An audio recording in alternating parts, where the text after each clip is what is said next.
नमस्कार, मैं डॉक्टर जितेंद्र कुमार आपका जेके बायोलॉजी क्लास में स्वागत करता हूं और आज के हम इस वीडियो में सीखेंगे बिल्कुल सरल भाषा में कि कितने तरह के कोविड-19 के लिए टेस्ट अवेलेबल है, टाइप्स ऑफ टेस्ट जो कोविड-19 के लिए अवेलेबल है। साथ ही साथ हम देखेंगे कि कैसे उसके बेसिक स्टेप्स हैं और कौन सा जो टेस्ट है आपके लिए सबसे ज़्यादा प्रभावी होगा या सबसे ज़्यादा अच्छा टेस्ट माना जाता है, उसके बारे में हम लोग बिल्कुल सरल भाषा में चर्चा करेंगे, बिल्कुल लेमन समरी में, आम बोलचाल भाषा में चर्चा करेंगे।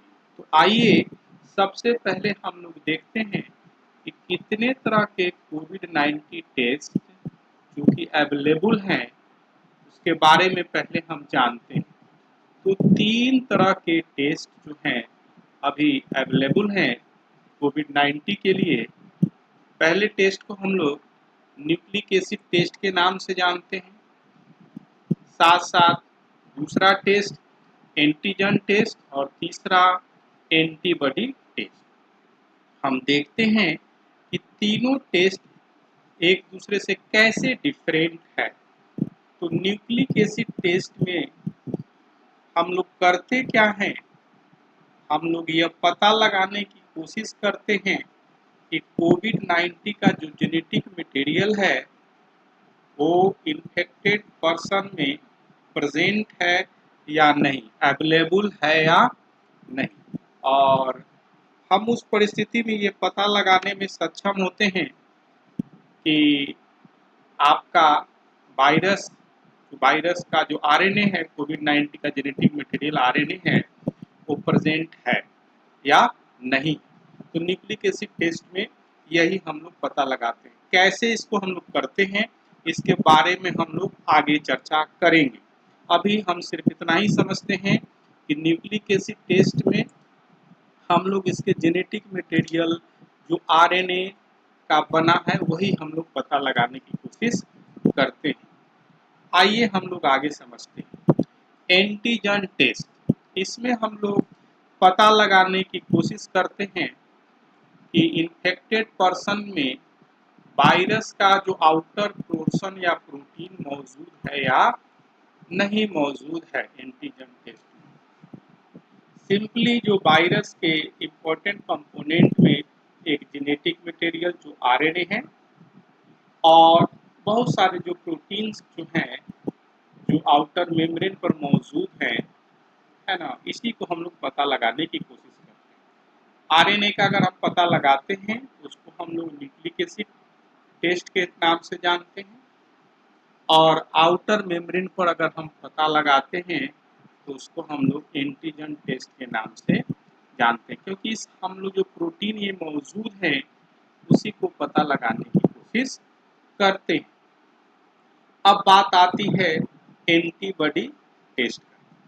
तो एंटीबॉडी टेस्ट का जो एम होता है, हम लोग समझते हैं कि कोई ह्यूमन बॉडी में पहले वो इन्फेक्शन हुआ है या नहीं हुआ। अगर उसमें एंटीबॉडी मौजूद है कोविड-19 के अगेंस्ट, इसका मतलब है कि वो पर्सन कभी इन्फेक्टेड हुआ होगा कोविड-19 से। तो एंटीबॉडी टेस्ट से हम लोग यही पता लगाते हैं। अब एक बेसिक अंतर है कि एंटीबॉडी अगर मौजूद है तो सिर्फ इतना ही हम कह सकते हैं कि कभी ये इन्फेक्शन इसमें हुआ होगा। और वो एंटीबॉडी किसके अगेंस्ट जो मौजूद रहते हैं, ये आउटर पोर्शन के अगेंस्ट जो एंटीबॉडी मौजूद रहते हैं उसी को हम लोग डिटेक्ट करते हैं। कैसे करते हैं इसके बारे में हम लोग आगे चर्चा करेंगे। तो आइए सबसे पहले हम लोग देखते हैं कि कोविड-19 परीक्षण के लिए कौन-कौन से स्टेप्स और कितना टाइमिंग लगता है डिफरेंट टेस्ट के लिए, उसको हम लोग समझते हैं बिल्कुल सरल भाषा में। कैसे करते हैं? न्यूक्लिक एसिड टेस्ट, नाम से ही पता चलता है इसके जेनेटिक मटेरियल को पता लगाना है। तो इसमें हम लोग करते क्या, अगर एक लाइन में कहें तो हम लोग RT-PCR करते हैं और उस परिस्थिति में हम लोग जो सैंपल लेते हैं नेसल फेरेंजियल स्वैब लेते हैं जो आपका स्टार्टिंग मटेरियल है और इसमें हम पता लगाते हैं कि ये कोविड-19 का जो आरएनए मौजूद है या नहीं। इसको करने के लिए लगभग 3 से 4 घंटे लग जाते हैं। स्टैंडर्ड प्रोटोकॉल को अगर हम फॉलो करते हैं तो 3 से 4 घंटे लगभग लग जाते हैं। और कैसे करते हैं इसको, जो स्टेप्स की बात करें तो सबसे पहले हम लोग स्वैब को हम लोग निकालते हैं, नेसल फेरेंजियल स्वैब को हम लोग निकालते हैं, ठीक है, स्लाइस किसी से निकालते हैं और इस जो भी सैंपल अगर आपने निकाला है उससे हम लोग सबसे पहले आरएनए को एक्सट्रैक्ट करते हैं और उस आरएनए को हम लोग डीएनए में कन्वर्ट करते हैं और डीएनए में कन्वर्ट करने के बाद हम लोग एम्पलीफाई करते हैं।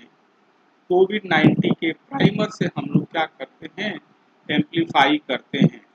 अगर वो जेनेटिक मटेरियल आरएनए प्रेजेंट है तो क्या होगा, आपको एम्पलीफिकेशन दिखता है।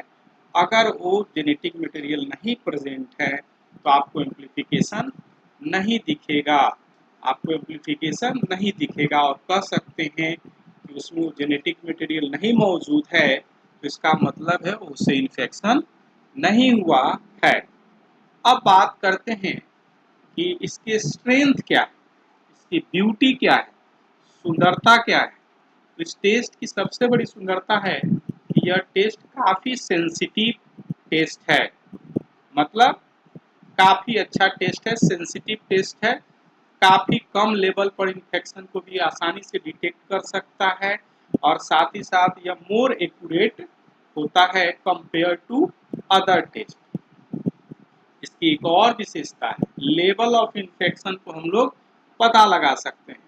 अगर RT-PCR से अगर आपने पता लगाया है कि व्यक्ति इन्फेक्टेड है तो आप बता सकते हैं कि कितना इन्फेक्शन, कम इन्फेक्शन है या ज़्यादा इन्फेक्शन है और उसके लिए हम लोग CT वैल्यू ऑफ RT-PCR का इस्तेमाल करते हैं। कभी हम इसके लिए अलग से चर्चा करेंगे, लेकिन लॉन्ग स्टोरी शॉर्ट में अगर हम कहें तो अगर ज़्यादा CT वैल्यू है इसका मतलब क्या है, कम इन्फेक्शन है, कम CT वैल्यू है इसका मतलब ज़्यादा इन्फेक्शन है, ठीक है। अब इस टेस्ट की कुछ लिमिटेशन और ड्रॉबैक क्या है, इस टेस्ट को आप जहाँ चाहें वहाँ नहीं कर सकते। इसके लिए आपको सोफिस्टिकेटेड लेबोरेटरी सेटिंग चाहिए, है ना, और उस सेटिंग में ही आप कर सकते हैं और एक्सपेंसिव टेस्ट है। तो सुंदरता हमने देखा सॉरी, और इसकी सुंदरता देखा और लिमिटेशन को भी हमने देखा। अब बात करते हैं एंटीजन टेस्ट के बारे में। तो एंटीजन टेस्ट को कभी कभी हम लोग फ्रिक्वेंटली, कभी कभी नहीं, फ्रिक्वेंटली हम लोग रैपिड एंटीजन टेस्ट के नाम से भी जानते हैं और इसका एम क्या रहता है कि आइडेंटिफाई करें हम लोग outer portion of protein of virus. जैसा कि मैंने आपको बताया था यहाँ पर कि भाई वायरस जो होते हैं आरएनए जेनेटिक मटेरियल और आउटर पोर्शन में जो प्रोटीन है वो एंटीजन की तरह बिहेव करते हैं, तो हम लोग इसी प्रोटीन को पता लगाने की कोशिश करते हैं। और या टेस्ट की बात करें तो काफ़ी क्विक किया जा सकता है, 15 से 20 मिनट काफ़ी समय है और यह लेस एक्सपेंसिव है और आपके लिए कोई लेबोरेटरी सेटिंग की ज़रूरत नहीं है। काफ़ी फ्रिक्वेंटली और बृहद मात्रा में आप इसको कर सकते हैं। लेकिन इसकी लिमिटेशन क्या है, ड्रॉबैक क्या है, आपको पता नहीं चलता है कि कितना इन्फेक्शन लेवल है। साथ ही साथ यह सेंसिटिव टेस्ट नहीं है, मतलब मोर एक्यूरेट नहीं है। आप इन्फेक्टेड नहीं रहने के बावजूद भी आपको टेस्ट में पॉजिटिव दिख सकता है और इसका उल्टा भी हो सकता है कि आप इन्फेक्टेड हों और क्या हो, आप इसमें डिटेक्ट ना कर पाएँ या जो किट है रैपिड एंटीजन टेस्ट किट नहीं डिटेक्ट कर पाए। इसके लिए हम करते क्या है, सिंपली जो भी सैंपल है आपका यहाँ पर डालते हैं। डालने के बाद हम देखते हैं कंट्रोल में अगर आ गया तो सही काम कर रहा है, और कंट्रोल के बाद टेस्ट में देखते हैं कि मार्क जो आया या नहीं आया। यहाँ देख रहे हैं मार्क आ रहा है, इसका मतलब है कि यह जो है पॉजिटिव है, और इसमें नहीं आया इसका मतलब क्या, ये नेगेटिव है। स्टेट्स के साथ मैंने एक और बात बोला कि फॉल्स पॉजिटिव फॉल्स नेगेटिव आ सकता है। इसका क्या मतलब है फॉल्स पॉजिटिव और फॉल्स नेगेटिव का कभी हम विशेष रूप से चर्चा करेंगे, लेकिन अगर सरल भाषा में हम कहें तो भाई जिस व्यक्ति को इन्फेक्शन नहीं है वो भी इन्फेक्शन दिखने लगे, या इसका दूसरा वर्जन भी हो सकता है, उसको इन्फेक्शन ना हो और दिखे, और एक को इन्फेक्शन हो और ना दिखे। तो दोनों परिस्थितियों में ये फॉल्स मतलब की कहानी है। तो इसमें काफ़ी ज़्यादा फॉल्स पॉजिटिव और फॉल्स नेगेटिव आते हैं। तो ये सेंसिटिव टेस्ट नहीं है, इन्फेक्शन लेवल पता नहीं चलता है। अब आगे बात करें तो एंटीबॉडी टेस्ट के बारे में कि एंटीबॉडी टेस्ट, इसके बारे में मैं कुछ बताऊं इसके पहले मैं बता देना चाहता हूं ये टॉपिक काफ़ी महत्वपूर्ण है। अगर आप CSI नेट लाइफ साइंस की तैयारी करते हैं या किसी भी कंपटीशन की तैयारी करते हैं तो बिल्कुल आपको जानना चाहिए। आप चाहें तो जेके बायोलॉजी क्लास को सब्सक्राइब कर सकते हैं, लाइक कर सकते हैं, शेयर कर सकते हैं। और अगर आप नेट की तैयारी करते हैं तो कोई भी विशेष जानकारी के लिए CSI net life science club को आप कांटेक्ट कर सकते हैं 6202692436। अब बात आती है कि एंटीबॉडी जो टेस्ट है कैसे डिफरेंट है वो दोनों टेस्ट से, इसका क्या उपयोग है।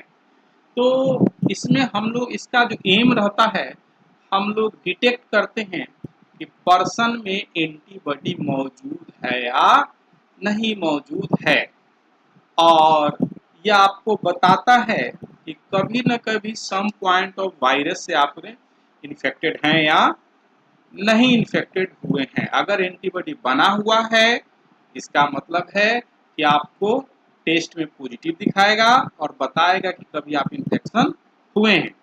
साथ ही साथ आप वहाँ पर जो सैंपल ले रहे थे यहाँ पर आपको ब्लड सैंपल लेना होता है।